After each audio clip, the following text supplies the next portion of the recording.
Sonic Racing feels amazing to play, and I'm constantly coming back for more and more races, and I have been enjoying it as much as any F-tier autistic transgender would.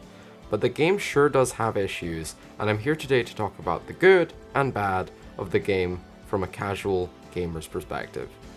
Hello, I'm Trashy Transgender, and welcome to a Casual Gamer Reviews.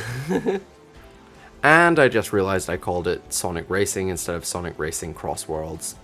Can we just play the intro? Yeah, I fucked up. Anyway.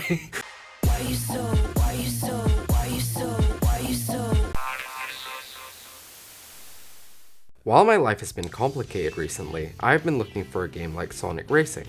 A game that doesn't intrude, that I can play in the background anytime, but can also get lost in. I was excited for Sonic CrossWorlds as soon as I saw Miku was in the game. I basically would have played this game anyway, even if she wasn't in the game, but I always buy a game if it has Miku in it. Sonic Racing games have a complicated history, but I've played almost all of the Sonic Racing games that have been released, and aside from Team Sonic Racing, I have enjoyed even Sonic Racing games that no one likes, like Sonic R. All that being said though, this one is my favourite. Say what you will about the character designs in Sonic, but one thing you can never take away from Sonic in my opinion is how the levels look in those games. The aesthetic is bright and colourful with a dystopian feel that originates from the whole Eggman thing of the Sonic world basically being a fascist dystopia where Eggman has taken over and trapped animals in machines. But social commentary aside, I really dig the vibe of the Sonic world, and this game does not disappoint in the aesthetic department. The tracks are beautifully rendered, and each track is packed full of references to every Sonic game that leaves a Sonic fan like me very happy. Some of my favourite stages include the amazing Sonic Frontiers level that makes me fully appreciate the vibe of that game in a way that Sonic Frontiers never did. I love the Green Hill Zone one in this game. It is in my opinion the one that feels most like Rainbow Road, because it is one of the last tracks you unlock in the game, and it is one of the most beautiful renders of that classic stage I have ever seen. I like East Stadium a lot too. Its twisting paths leave you feeling weightless and create a flow that a Mario Stadium could just never really pull off. Also, unlike Mario Stadium, East Stadium is really pretty with its holograms of Green Hill Zone that are nostalgic in the best way possible. I basically like all the stages in the game, apart from Apothos, or however that's said, which feels thrown together with its shit rendered houses and gameplay elements that ruin flow, which I just don't like. And also, what game is that from? Is it Sonic Unleashed? I've never played Sonic Unleashed, and I don't think I ever will. But that's enough about the main stages, because in every stage, you go through a portal to mini stages that are called CrossWorlds.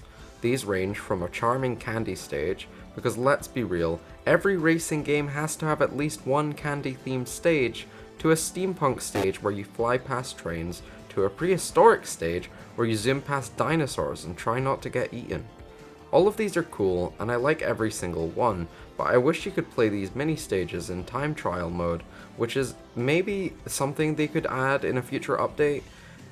But I'll be real, I don't think they're gonna do that. I think they're too focused on adding Minecraft into the game, which based. But I really would like that if they did the thing I just said. Now we've talked about the aesthetics of the game, let's talk about the different modes. The standard racing is fun. I usually don't play it on Sonic Speed, though as this game is so chaotic, I haven't got the skill level yet to be able to play at that level.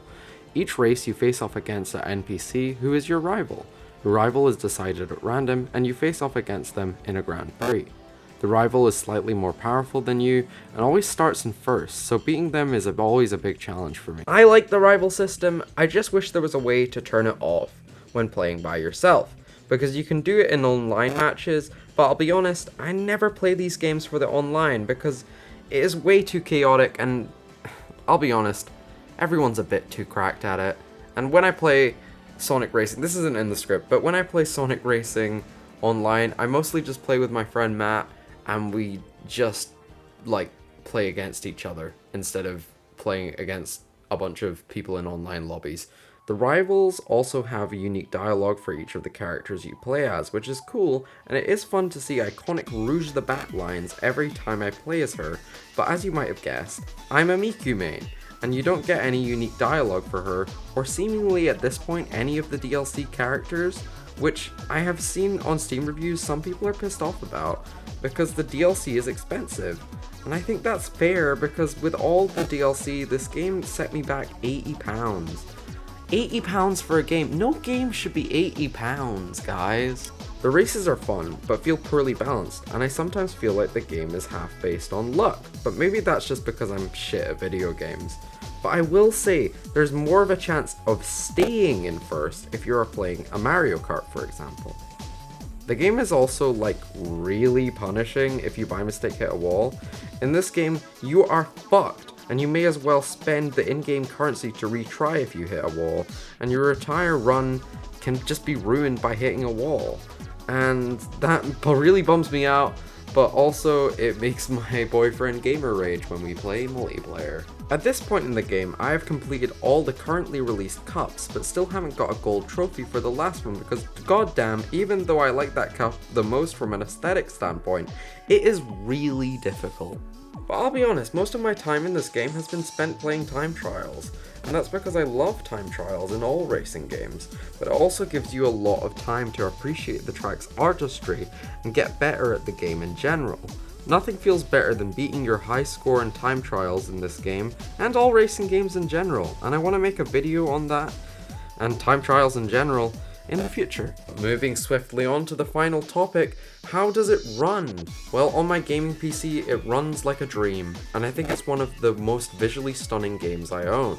On the Switch, however, it runs like ass, and I'm glad they are releasing a Switch 2 port this holiday season because damn, do I want to play this thing portable. Overall, Sonic Racing CrossWorlds is an 8 out of 10 for me, but I wouldn't recommend you buy it until it's on sale and all the DLC is out, because no game should be £80.